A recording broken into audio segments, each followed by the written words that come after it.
আসসালামু আলাইকুম সবাই, আন্টি আন্টিরা কেমন আছেন? আমি ভালো আছি। আজ আমি একটা গল্প বলবো। কোন গল্প জানেন? ওই যে রাতালের গল্প, সেটা আজকে বলবো।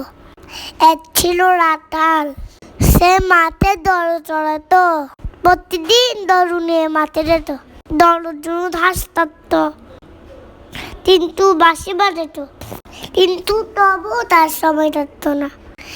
একদিন তার মনে একটা দুষ্ট বুদ্ধি এলো। সে পাশে জমিতে চাষ করছিল অনেক চাষিরা। তাদের সাথে দুষ্টমি ধরবে ভাবলো।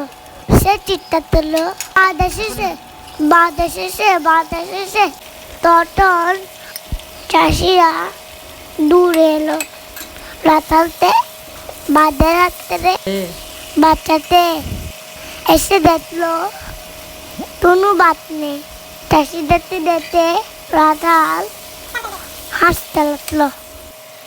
এরপর আরো একদিন রাতাল চাষিদের সাথে মজা তুললো, আবার চিৎকার তুললো, বাঁধা শেষে, বাঁধা শেষে। সেদিনও চাষিরা দূরে এলো, কিন্তু তুনো বাদ দেখতে পেল না, বাদ দেখতে পেল না। বাসিরা আবার মন খারাপ করে রাতাল আবার হাসতে লাগলো। আরো একদিন রাতাল ছেলেটি প্রমিস করলো, হাতে দড় চড়াতে গেল। সেদিনও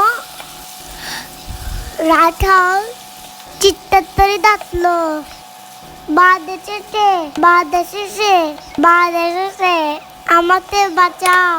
কিন্তু সেদিন তেও এলো না। তখন বাঘ রাতাল ছেলেতে খেয়ে ফেললো। তার দরদুও তেউতে ফেললো, কিন্তু তেও বাঁচাতে হলো না। রাতাল ছেলেটি মরে গেল। আমরা তখনও মিথ্যা কথা বলবো না। মিথ্যা কথা বললে রাতাল ছেলেদের মতন অবস্থা হবে, বুঝছেন তারা?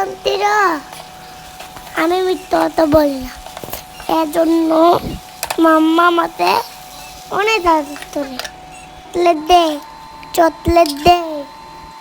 আমি নুডলস আমার জন্য, বুঝছো?